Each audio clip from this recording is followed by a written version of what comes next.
Beleza. Vamos, vamos revisar aqui então.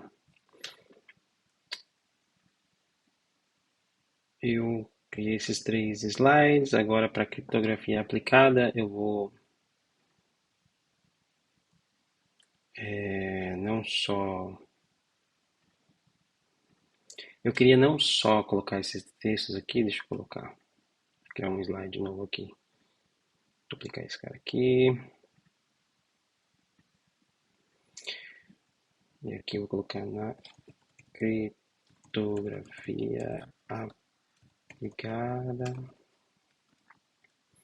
Isso aqui é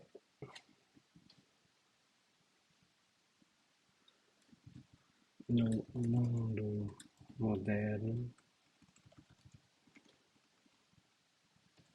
no mundo real, mas tira isso aqui, copia esse aqui, cola aqui, ops. Aí, aqui no lateral, eu vou colocar umas imagens, né? Certo? Umas imagens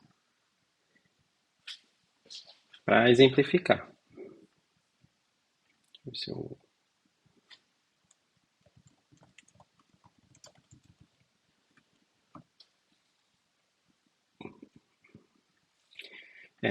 depois eu vou colocar essas imagens, eu não sei onde pesquisá-las agora. Mas tá, aí eu vou duplicar esse aqui e, na verdade, o primeiro eu vou colocar aqui um contexto histórico.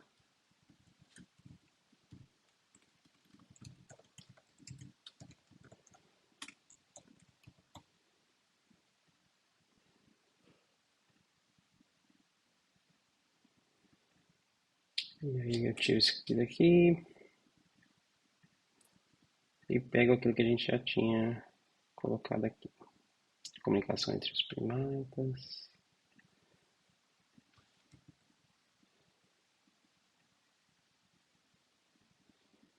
Vou colocar aqui mais ou menos para ficar uma altura boa.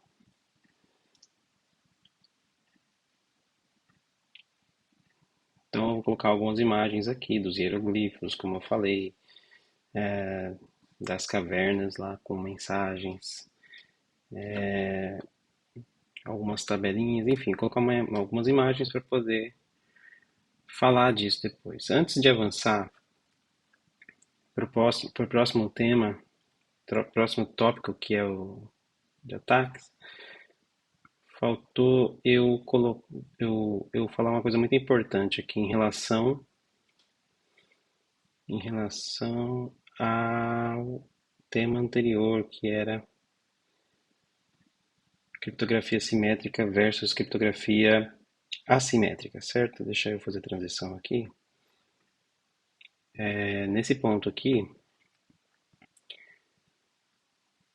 eu exemplifiquei, falei bastante de criptografia simétrica, que usa a mesma chave, a Alice usa a mesma chave para criptografar que o Bob usa para descriptografar a mensagem, né?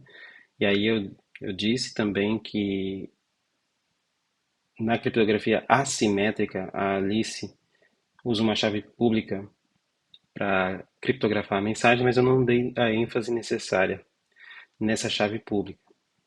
Porque o que precisa ficar claro?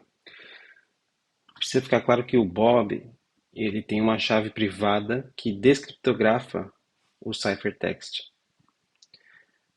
A Alice ela tem uma chave pública que apenas criptografa a mensagem, certo? Então ela pode criptografar a mensagem. Essa chave pode estar com outra pessoa também, essa pessoa também pode criptografar a mensagem, mas ela não pode descriptografar a mensagem com essa chave. Ela precisa da chave privada, certo? Para criptografar é uma combinação, certo? Então somente o Bob pode descriptografar essa mensagem. Então ela é mais segura por causa disso. A, mas a Alice, a origem da mensagem, a pessoa que originou a mensagem, teoricamente, se ela pega a mesma mensagem sem alterar nada e aplicar a mesma chave pública, certo? Ou ela deveria obter o mesmo ciphertext. Você deve estar pensando aí, certo? Isso é uma, isso é o que pode ocorrer, mas não é necessariamente uma regra. O fato é que ela tem o conteúdo original da mensagem, então ela não precisa, ela não precisaria, de maneira alguma, saber dali para frente o que acontece, certo? Ela sabe qual é a mensagem que ela enviou. E o Bob descriptografando, ele sabe o conteúdo da mensagem que ele recebeu. E as duas deveriam ser a mesma mensagem, né? Então, é por isso que é mais seguro do que a criptografia simétrica, que utilizava a mesma chave, certo? Então, ela tinha acesso a essa chave, ela conseguiria tanto criptografar uma mensagem quanto descriptografar uma mensagem. Com qualquer pessoa que tenha acesso àquela chave, também.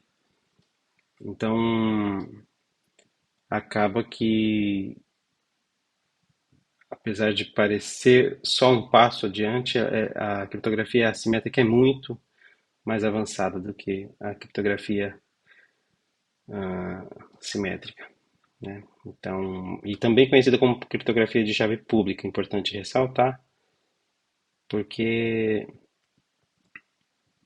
é assim que ela é conhecida popularmente. Assim, ela é mais chamada de criptografia de chave pública do que criptografia assimétrica.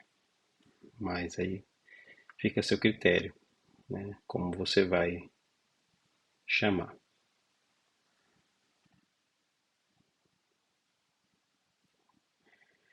Bom, aqui então o próximo tópico que a gente vai abordar é ataques.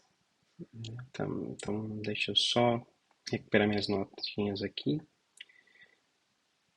Ah, quando a gente fala de ataque aqui, a gente está falando de cyberataque, né? Ataque digital.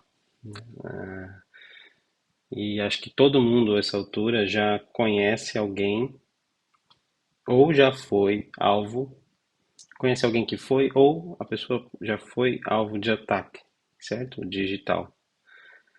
Ah,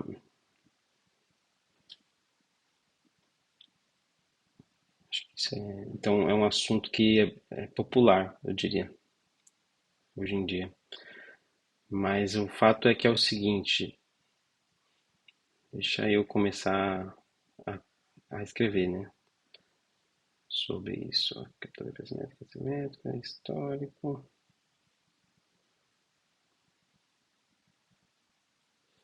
Deixa eu colocar um texto aqui maior. Que é cripto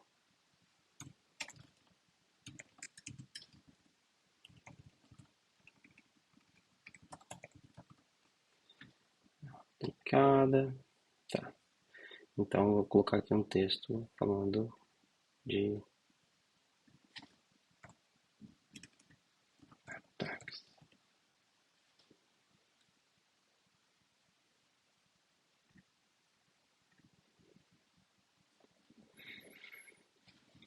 Então, o que que é um ataque, né? Um cyberataque?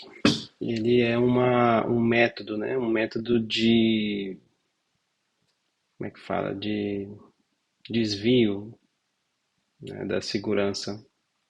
Desvio de segurança, vamos dizer assim, de um sistema criptográfico, né? Então, a gente está falando aqui de encontrar a fraqueza, né, no código, no algoritmo, né, no cipher, no protocolo que está sendo usado ali naquela criptografia, né, o protocolo criptográfico, ou mesmo no esquema de gerenciamento das chaves, né. Tudo isso, né, toda esse estudo aqui, né, então vou colocar aqui, Tá grande ainda. Estudo do desvio. Da, desvio ou quebra da segurança, né? Vamos chamar assim, de um sistema criptográfico, certo?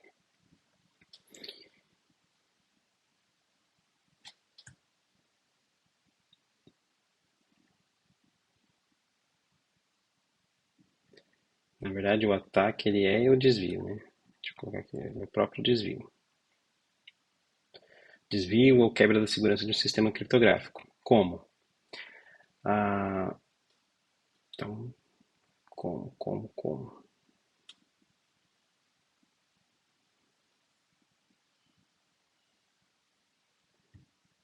colocar aqui.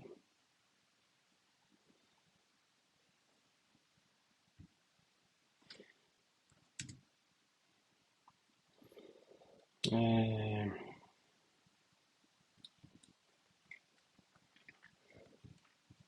encontro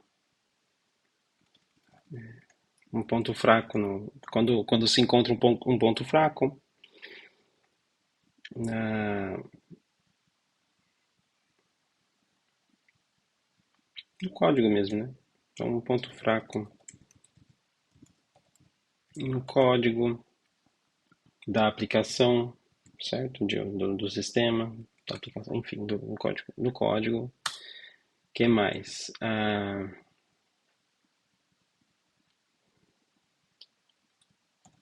Ponto fraco no próprio, uma falha, uma abertura.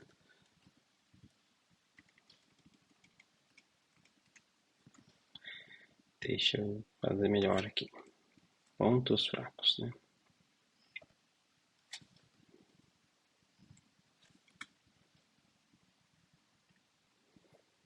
Que é uma explorando, né? Os pontos fracos. Aí o ponto fraco pode estar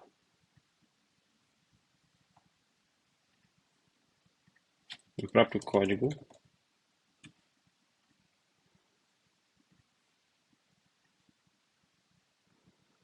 pode estar no cipher,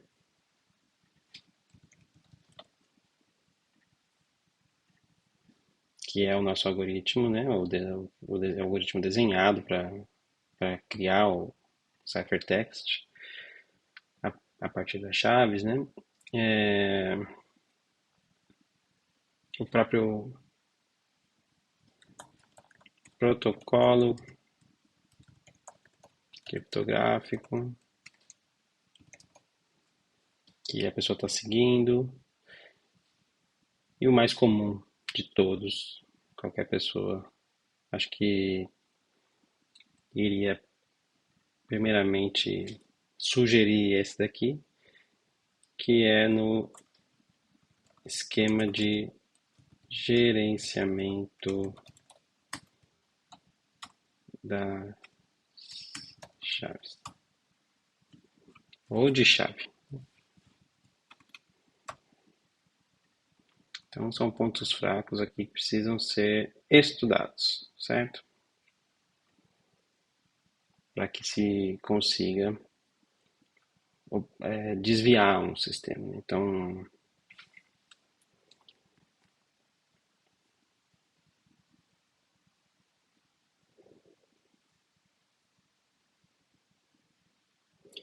Então esse processo, né, de estudo,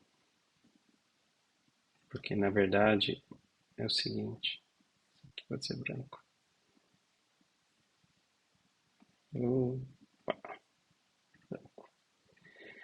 Esse processo aqui de estudos dos pontos fracos de um sistema criptográfico é o que a gente chama de criptoanálise. Tá? Então, basicamente, o ataque ocorre porque alguém estudou aquele, aquele sistema criptográfico, né? E esse estudo chama-se criptoanálise. E por que que é importante a gente também citar a criptoanálise e estudar a criptoanálise? Porque não há no meio da criptografia a intenção de evitar quebrar o sistema criptográfico. A intenção é de quebrar, certo? Então, quando você tem a intenção de quebrar o sistema criptográfico, você está trabalhando na criptoanálise. Você está do lado da criptoanálise, né? E é importante para que o lado da criptografia avance, né? Imagina que você nunca teste o seu sistema criptográfico. Quando ocorrer um ataque, se ocorrer, você não vai estar preparado para melhorar sua segurança ou mesmo identificar o que ocorreu. Às vezes você pode nem perceber que alguém atacou o seu sistema, certo? Então é importante no mundo da criptografia manter tudo às claras, né? Tanto o código quanto a criptoanálise em si, né? Quanto os ataques e depois é por isso que, por exemplo, essas empresas, a Google, a Microsoft, as grandes empresas, elas chegam a pagar e pagar bastante dinheiro para que pessoas violem a segurança dos seus sistemas, mas ou tentem violar de alguma maneira e encontrem falhas, né? Esse é o processo de criptanálise, né? E a partir daquela falha, ela corrige e fecha, né, o sistema e fala, agora tenta novamente. E assim ela mantém o sistema sempre muito seguro, né? É assim que você mantém um sistema seguro, melhorando a criptografia dele, de maneira que, mesmo a criptoanálise evoluindo também, o seu sistema ainda seja, não vou dizer que é impossível de invadir, mas assim, que o sistema ainda seja muito seguro, tenha um nível de segurança muito alto, né? Enfim, então, vamos seguir aqui falando um pouco sobre os ataques, né? Quais a gente tem categorias de ataques. Então, na verdade, são duas categorias.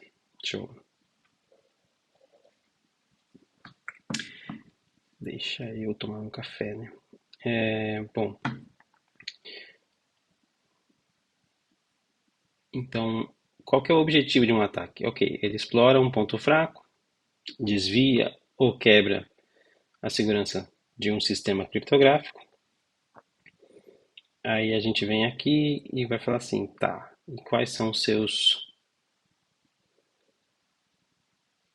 objetivos?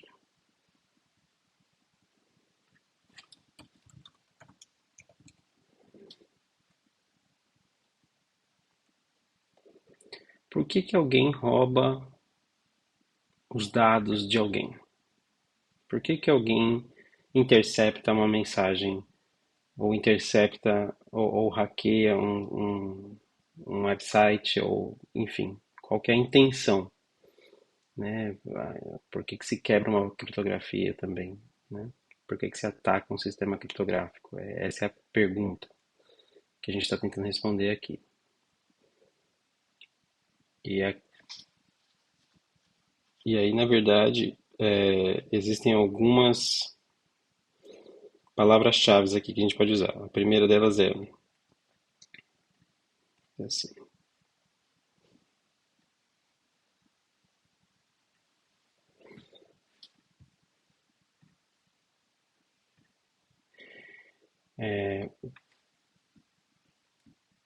coletar.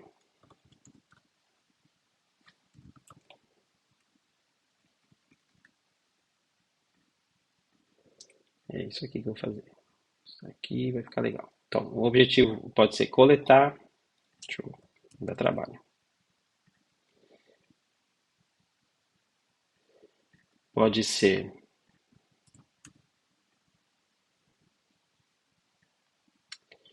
destruir.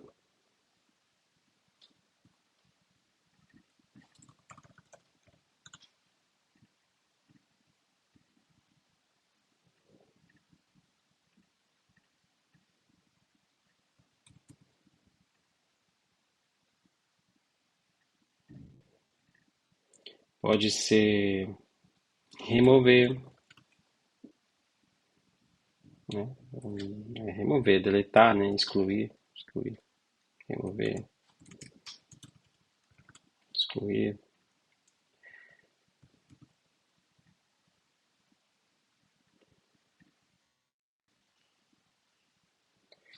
Até mesmo implantar,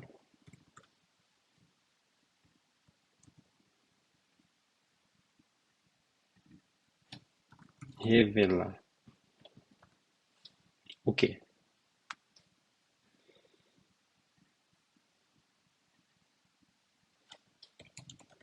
Informação, certo? Então, o objetivo da criptoanálise, o objetivo do ataque é sempre, no fim, a informação, né? Agora, para quê, né? Qual que é o objetivo ali? Pode ser coletar informação, destruir informação, certo? Remover ou excluir alguma informação, implantar uma informação ou revelar uma informação específica. Esse é o objetivo de um ataque, né? E aí eles têm duas categorias, como eu estava dizendo. Então agora sim eu vou colocar as categorias. Aliás, oh meu Deus, difícil, hein? Eu tento.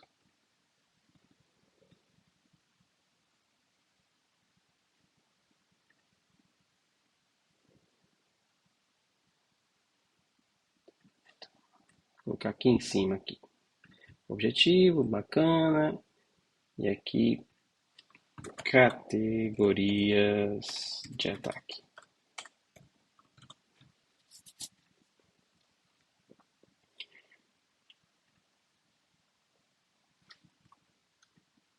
Mais pra cá, né? Esse aqui vem pra cá. Esse aqui vem pra cá. São duas, né? Tá claro que são duas. Olha aí, duas pernas. A primeira delas é a passiva, né? Então, categoria de ataque passivos. E, obviamente, a outra categoria é a de ataques ativos. Legal. Então, mas por que que a gente vai, vai ter essas duas categorias, então? Porque existem ataques que são, como a gente pode ver aqui, né? Olha, existem ataques que não têm a intenção, que não têm a intenção de serem detectados. Obviamente, ninguém saber que atacou. Algumas pessoas podem, assim, por exemplo, eu vou atacar um sistema e eu quero que todo mundo saiba que eu ataquei aquele sistema. Ocorre, né?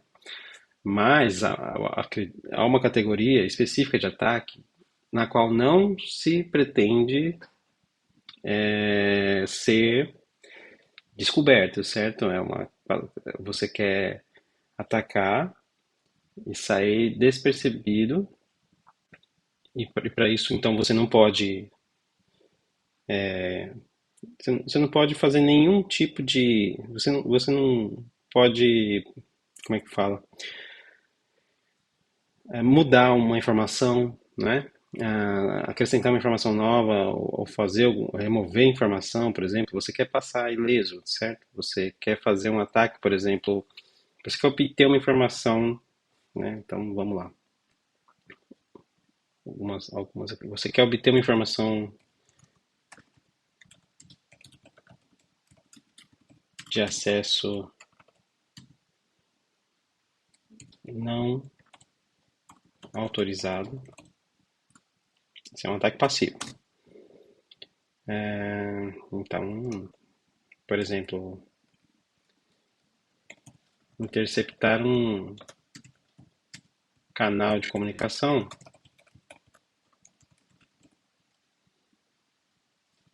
é um ataque passivo, né?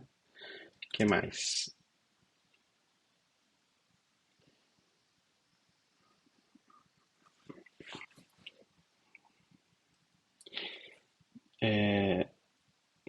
Antes eu vou dizer assim, isso aqui é passivo porque a natureza do ataque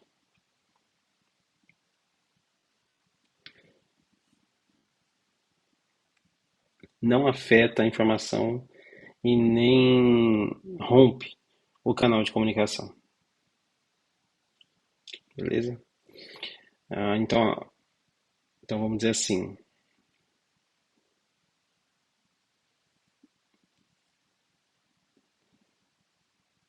a única diferença, isso é uma coisa que eu tenho anotado aqui, a única diferença entre roubar um bem físico e um bem digital, uma informação, é que quando você rouba a informação, o bem digital, o dono ainda continua com a informação no final, certo? Com o seu bem. Então, essa é a. Deixa eu colocar isso aqui, que é importante. A única diferença entre o roubo de um bem físico e o roubo de um bem, de uma informação, assim, é que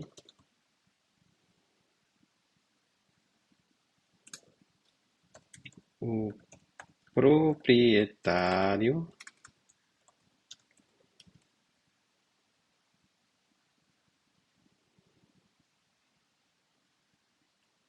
não, é que o ladrão deixa o proprietário em posse do seu bem após roubá-lo, certo? Então, então o que que eu estou querendo dizer aqui? Coloquei tudo junto.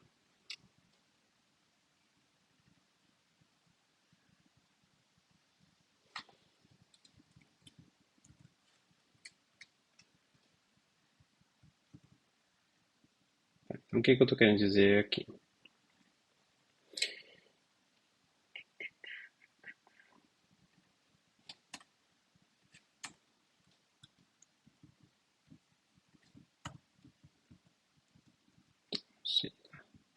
Pronto. O que que eu estou querendo dizer aqui? O que que eu estou querendo dizer? Não sei, não sei mais. Estou querendo dizer que um ataque passivo é mais perigoso do que você roubar um bem físico, porque esse roubo de informação pode passar despercebido, né? E, e aí a pessoa nunca vai saber que foi roubada. E aí a gente já sabe o que pode acontecer, né? Então esse tipo de, por exemplo, você roubou, uma pessoa invadiu, hackeou sua conta, você não sabe, tá? Hackeou sua conta, não levou nada, mas leu sua conta de e-mail, por exemplo, mas leu um e-mail no qual você mantinha os dados de uma conta bancária, por exemplo. E ele sai da sua conta tranquilamente e você não sabe que ele acessou. É um ataque passivo. E o ataque ativo, por outro lado, ele envolve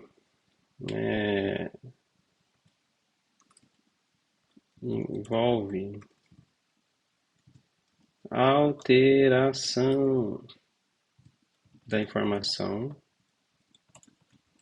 de alguma forma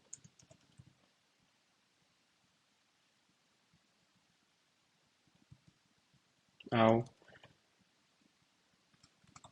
executar algum processo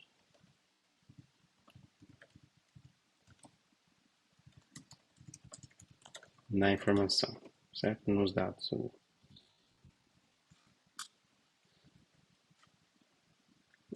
Então, por exemplo, ele pode modificar a informação,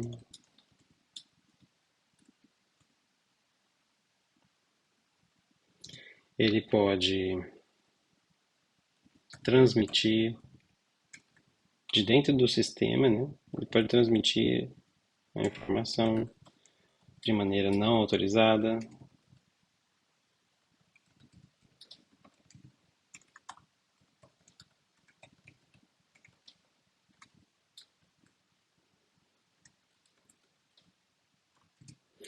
Ele pode alterar a autenticação dos dados.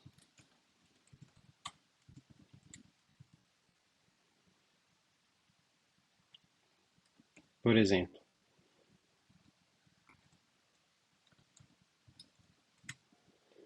ele pode alterar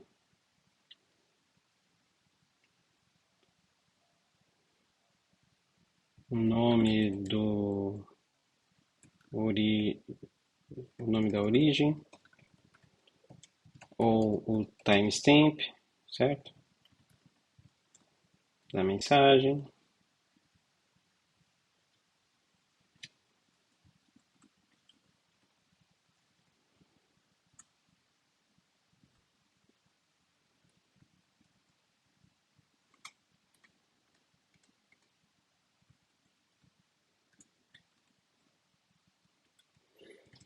Ele pode excluir dados de maneira não autorizada.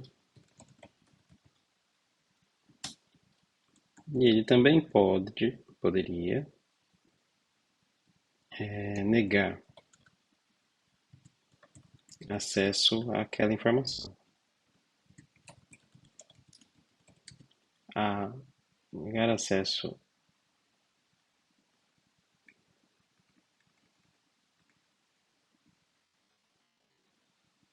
negar negar aos, aos usuários legítimos acesso à informação, né, que seria uma negação de serviço,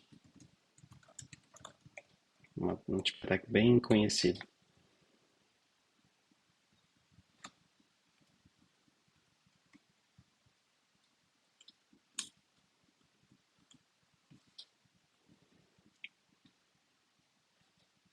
Beleza? Então, o que seria você modificar a informação? É o seguinte: eu invadi um sistema e um sistema bancário, né?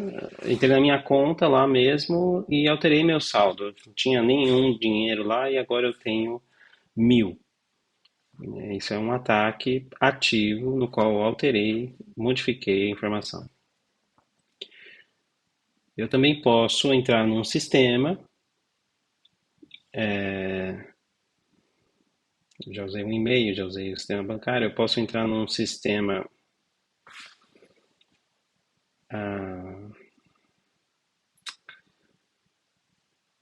eu entro num sistema aí de uma empresa de filmes, por exemplo, ou intercepto de alguma forma esse sistema e passo a transmitir uma informação para a galera, né? Eu falo assim, assiste aí, galera. Eu acabei de pegar aqui esse filme novo que saiu. né? Então eu estou transmitindo uma informação de maneira não autorizada, né? É um exemplo bem tosco, mas acho que é um exemplo que é claro, né? Alterar a autenticação dos dados. Então, nesse caso aqui, eu quero dizer que no sistema eleitoral que não foi meu assessor que escreveu aquela mensagem. Então, eu entro no sistema, eu altero os dados ali, a autenticação dos dados para dizer que não foi meu assessor que escreveu aquele e-mail especificamente, né? Então eu estou entrando num sistema público ali, eu falei eleitoral, sistema público ali do governo, por exemplo. Então isso é alterar a autenticação dos dados. Eu altero a data que aquele e-mail foi enviado, eu altero o, o e-mail que enviou, né, eu altero as informações, quem foi que enviou aquela mensagem. Estou alterando a autenticação dos dados, né, de certa forma. Excluir os dados de maneira não autorizada, eu acho que é bem claro, né? Vou usar agora assim, sistema eleitoral. Você invade um sistema na Sérvia, por exemplo, a Suécia tem um sistema eleitoral digital. Você invade o sistema e exclui metade dos votos do seu candidato de oposição, né? Tá? De alguma forma você contratou um hacker, né? E ele fez isso. Então, está excluindo os dados de maneira não autorizada, certo? E negar aos usuários legítimos acesso à informação é quando você quer ver um tipo de ataque bem comum da internet, que é você tem um grupo ali de amigos e fala, vamos pregar uma peça naquela empresa X, que tem um site Y, né, que é um site muito acessado, e aí a gente cria robôs, milhões, e esses robôs fazem milhões de tentativas de acesso ao mesmo tempo naquele site, e aí a gente derrubamos o Twitter, por exemplo. Derrubamos o Twitter e ninguém mais consegue acessar o Twitter por causa disso. O que que a gente está fazendo? A gente está impedindo aos usuários legítimos acesso à informação, acesso ao sistema, né? A gente está fazendo um ataque de negação de serviço, né? Acho que é bem claro isso, né? Tá. Então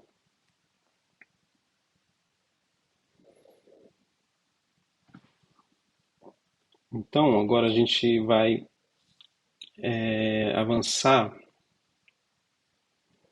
Já falamos do que é um ataque, os pontos fracos.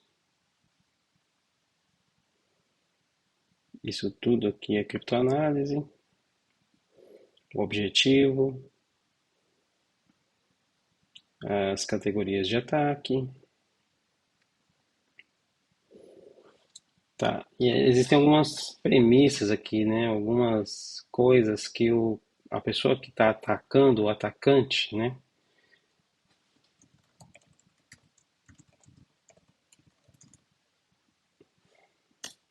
Ele já tem. Então, ele tem coisas que ele já presume, né? Então, o que são essas coisas? Então,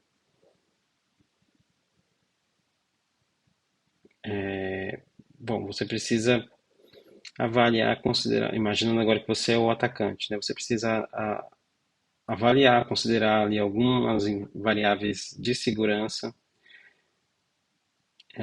e as suas próprias capacidades, né? Então, ele precisa de pelo menos três premissas, né? A primeira delas, presume-se que o atacante sabe detalhes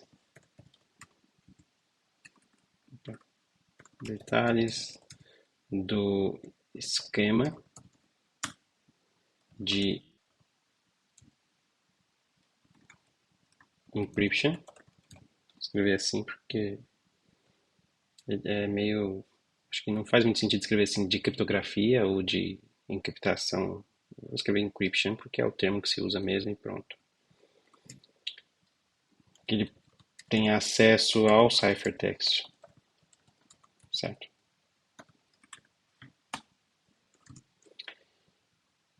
E também ah,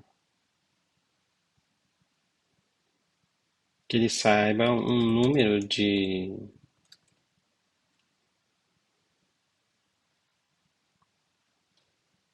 Deveria colocar.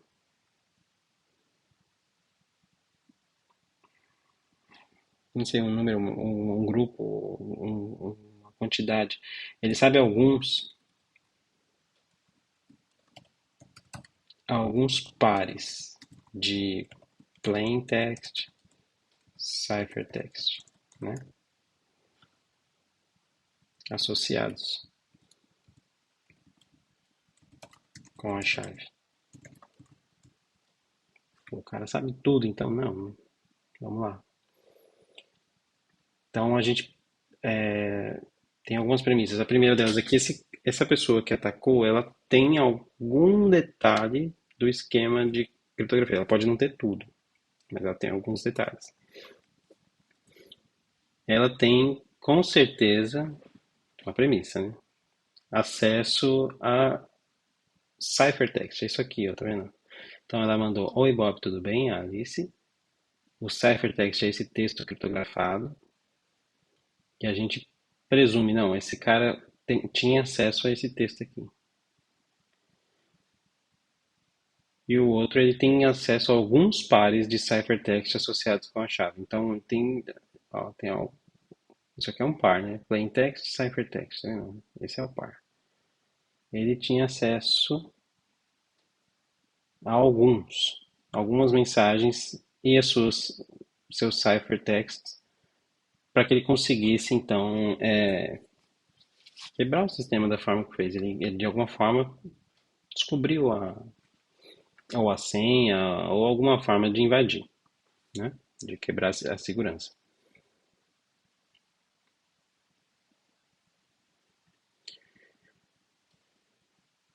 Aí, quando a gente chega aqui para falar desse cara,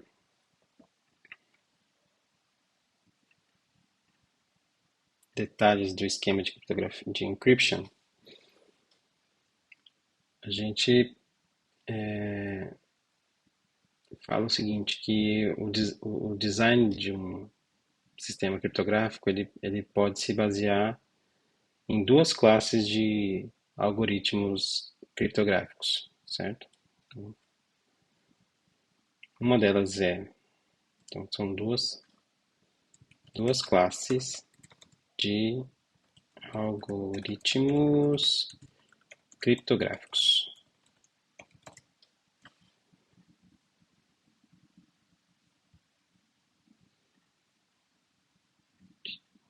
Vou fazer uma coisa diferente aqui, porque o negócio é bagunçar mesmo.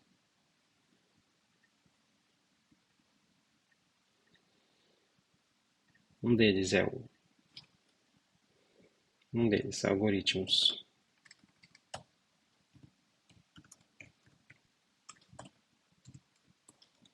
públicos, certo? Então,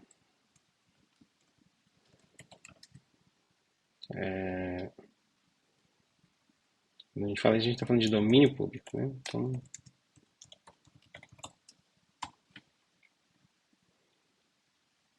e algoritmos proprietários,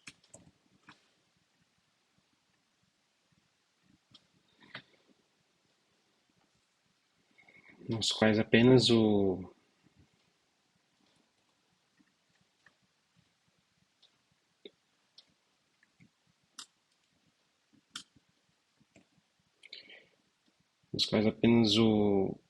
designer e os usuários sabem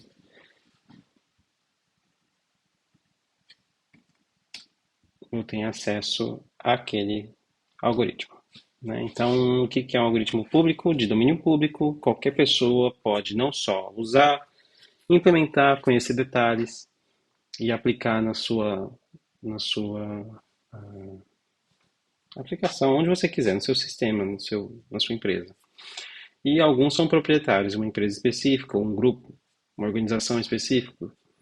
Eles desenham aquele algoritmo e somente eles usam, conhecem os detalhes, e enfim, né? Então, no caso desses proprietários, a segurança, a gente pode chamar de obscuro, né? Uma segurança através de obscuridade, né? Vou colocar até um, porque isso aqui é importante. Então, esse aqui, ele é através da obscuridade. Eles talvez não sejam os mais fortes, porque eles são desenvolvidos dentro de casa, né? E talvez não tenham sido tão estressados quanto os algoritmos públicos, certo? O algoritmo público ele é extensivamente testado, né? Investigado em relação às suas fraquezas. Outra razão aí que faz com que esse algoritmo proprietário seja mais fraco é que ele permite a comunicação apenas entre grupos fechados. Então, eles não são adaptáveis, né, vamos dizer assim,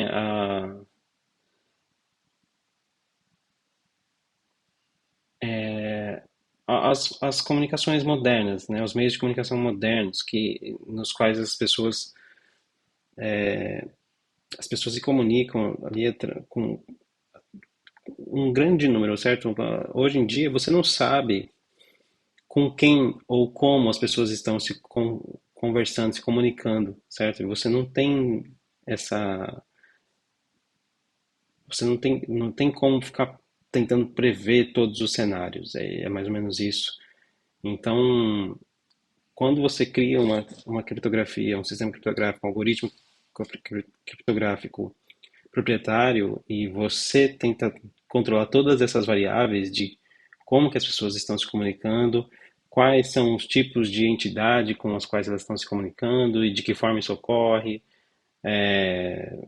alguma coisa vai escapar, né? Isso deveria ser orgânico, né? Você não precisa, você se expõe, a verdade é essa. O algoritmo público é bom porque você se expõe àquele tipo de ataque e quando ele acontece, você melhora, né? Então,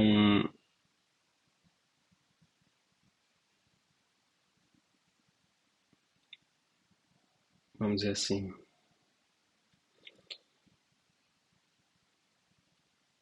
de acordo com, existe um, a gente vai falar mais pra frente dele, mas existe um nome aqui que é que, que,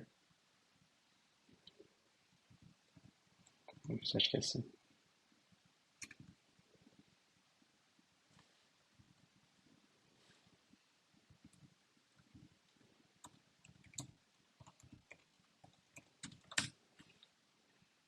De acordo com o princípio de Kirchhoffs, o algoritmo ele deve ser público e a força da criptografia, né? Então vou colocar aqui.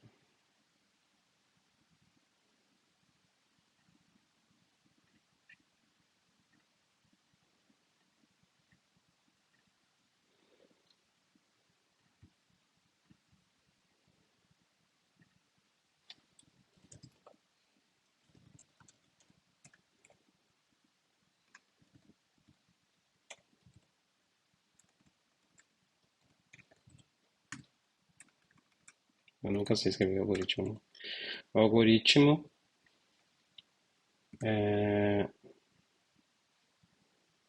deve ser público com a força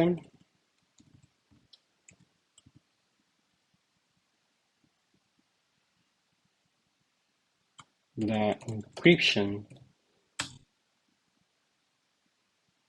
como é que fala?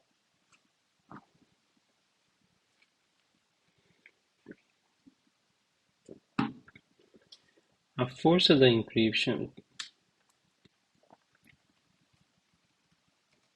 o algoritmo deve ser público e a força da encryption deve estar na chave. Não sei como eu faria isso, mas é lying in the key, né? Então deveria estar confiando na chave, deveria estar toda depositada na chave, né? Então eu ocultei essa palavra depositada, mas é isso. Então o algoritmo deve ser público e a força da encryption deve estar na sua chave, né? Na chave. Portanto, a gente vai falar mais para frente do Kerckhoff, ok? Mas ele já aparece aqui. Portanto, a primeira premissa sobre o ambiente de segurança é que esses detalhes do esquema de criptografia são conhecidos pelo atacante. Tudo isso para dizer isso. Aí vem a segunda parte aqui, que é o segundo tópico, que é o acesso ao ciphertext, né? Então a gente sabe que uma vez que o plaintext é encrypted, né? Ele é criptografado e ele se transforma num ciphertext, né? E aí ele é enviado num canal inseguro que a gente não controla, um e-mail, por exemplo. Então é isso. Então, assim como a gente não controla o meio,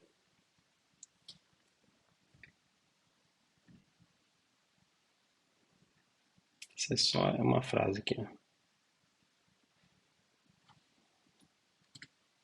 Vamos fazer uma graça também, né?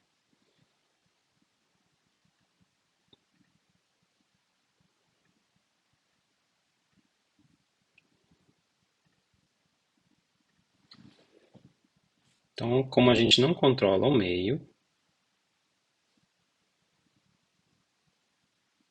então a informação, o ciphertext, pode ser enviado através de um canal não seguro. Então a gente presume que o atacante sabe ou tem acesso ao ciphertext.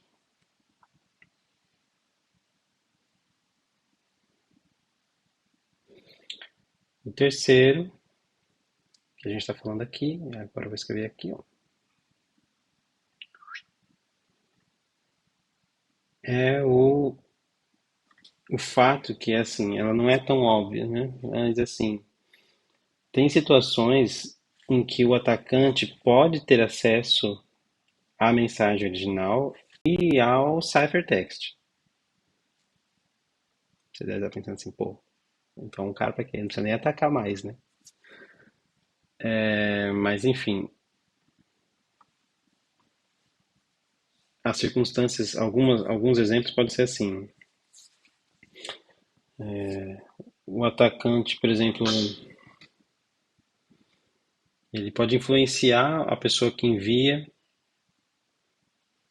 a converter um plain text para obter o ciphertext, né? Então, por exemplo, imagina que você tem. É mais difícil de explicar esse, né? Mas imagina que você tem um sistema e de alguma forma você se passou por outra pessoa, ou você convenceu um usuário desse sistema a salvar uma informação lá, né? Então você sabe que ele digitou ali e ele clicou em enviar. Aí você está interceptando o canal e você viu também o texto criptografado, entendeu? Então você tem acesso tanto à mensagem, porque você sabe a mensagem que você pediu para o cara enviar, e ele enviou. E você interceptou o canal, você tem acesso àquela mesma mensagem criptografada, você tem acesso aos dois, certo? Você não sabe o que aconteceu ali, mas você tem acesso aos dois. Então, através de influência,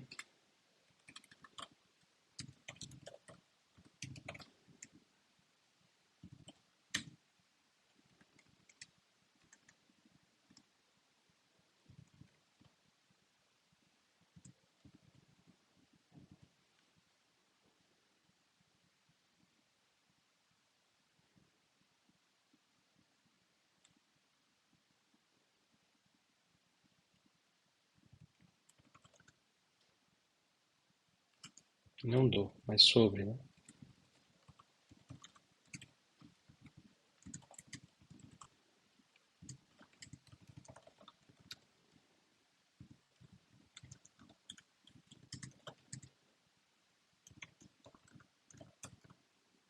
Então, essa é uma influência que você exerceu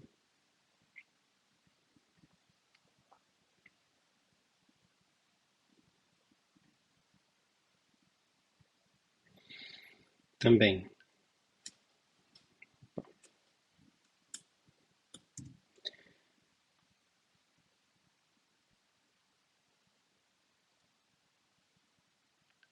Imagina que o receptor da mensagem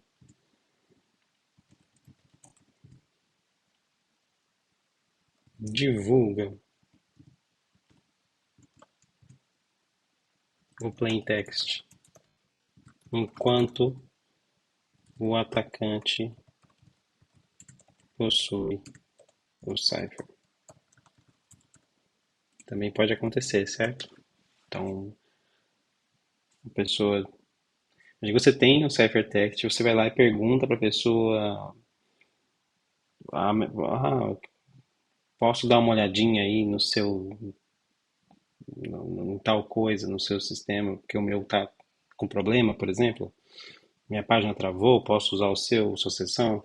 E aí você vai lá e vê a mensagem, né? Ou vê a informação. E aí, que você já tinha o ciphertext, né? Enquanto atacante, digo. Então você acabou. Agora você também tem acesso aos dois. Ah, o que mais?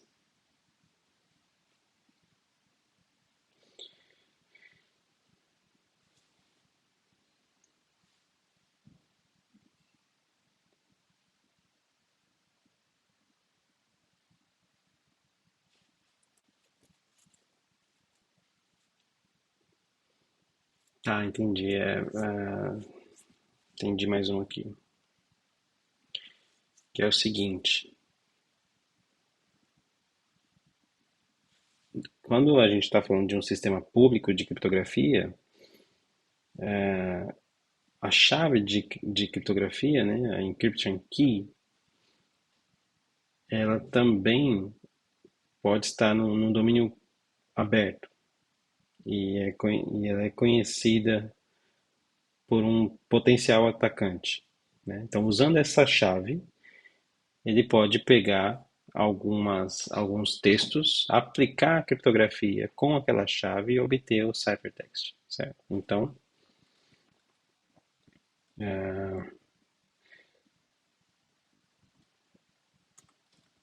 em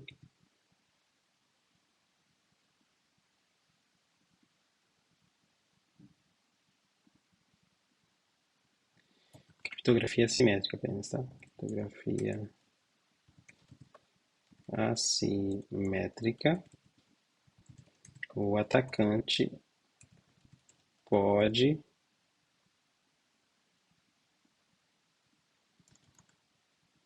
ter acesso à chave pública e utilizar no sistema criptográfico em um domínio aberto para gerar pares de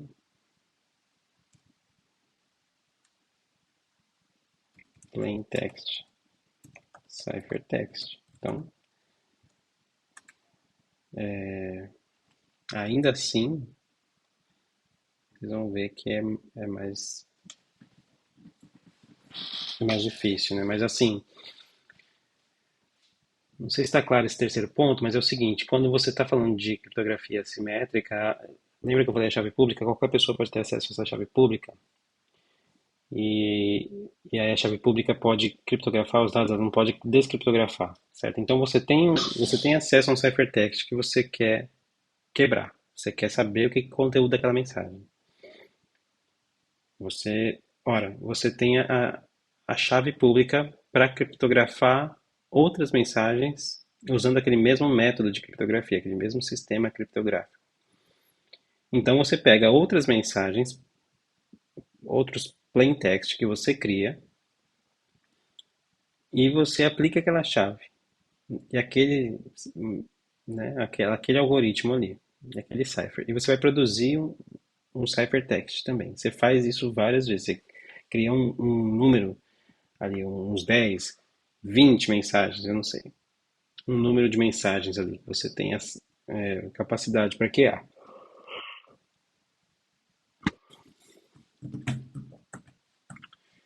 Então você cria ali um grupo de mensagens e dos os quais você vai ter tanto o plaintext quanto o ciphertext e a chave, né?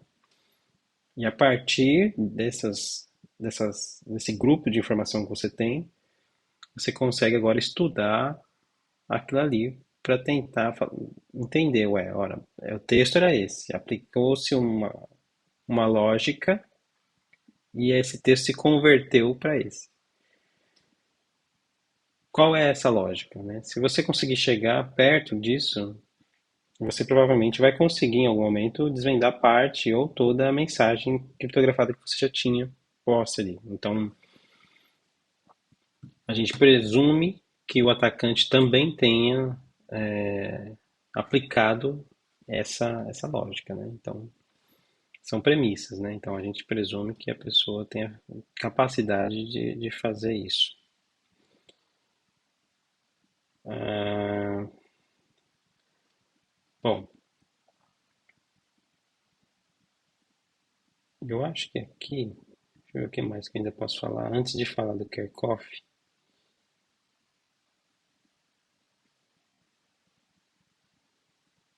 eu tenho mais dois pontos para falar, mas eu vou encerrar aqui. Então não vou nem avançar para o slide lá para formatar isso. Porque essa parte está extensa, né? Mas a gente precisa falar de mais duas coisas. A gente precisa falar, primeiro, quem foi Kerckhoff, por que que eu citei esse nome e qual é ou quais são os princípios de Kerckhoff, né?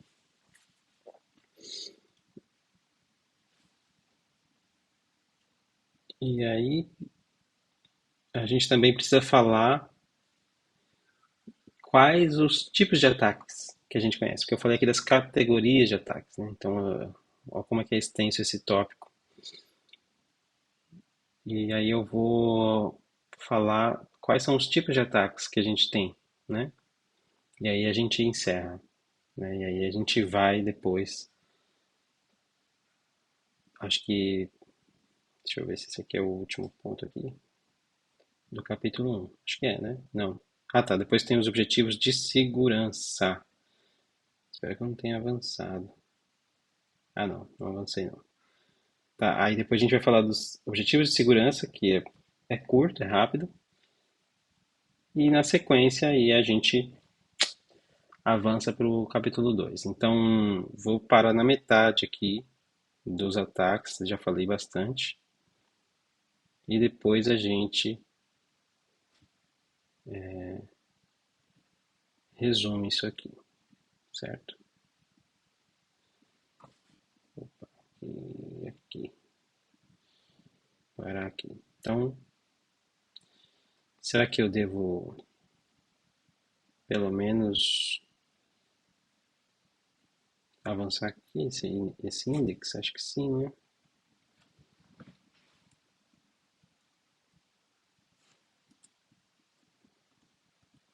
1.3.1, que foi que são, né?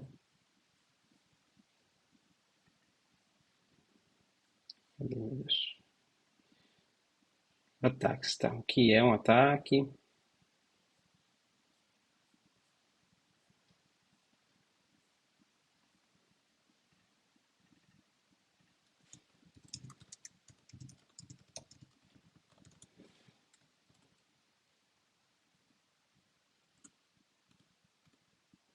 Um ponto três ponto dois.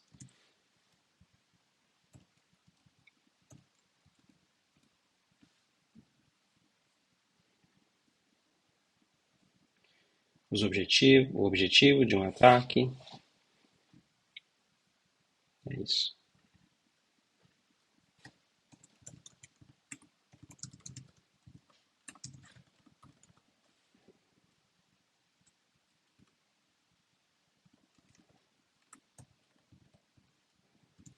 Categorias de ataque.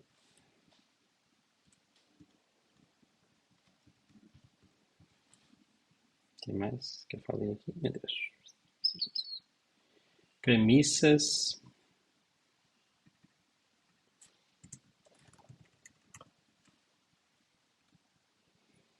Aí eu vou falar de mais dois tópicos. 1.3.5.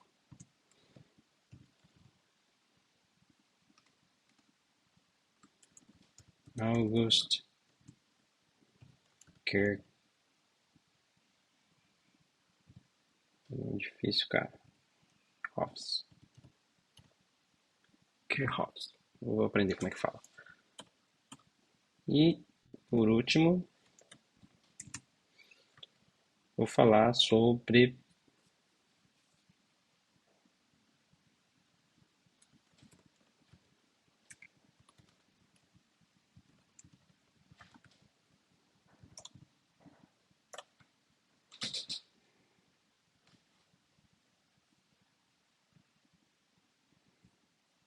esse é o último não. Acho que tem mais um aqui, ó.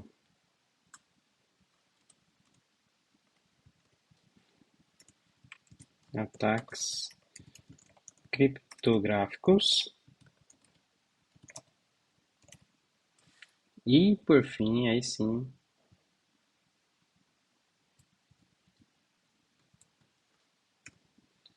ataques de segurança. Uhum. E a gente está aqui, ó. Beleza? Isso aí, valeu. Vou deixar aqui essa telinha. Obrigado. Falou.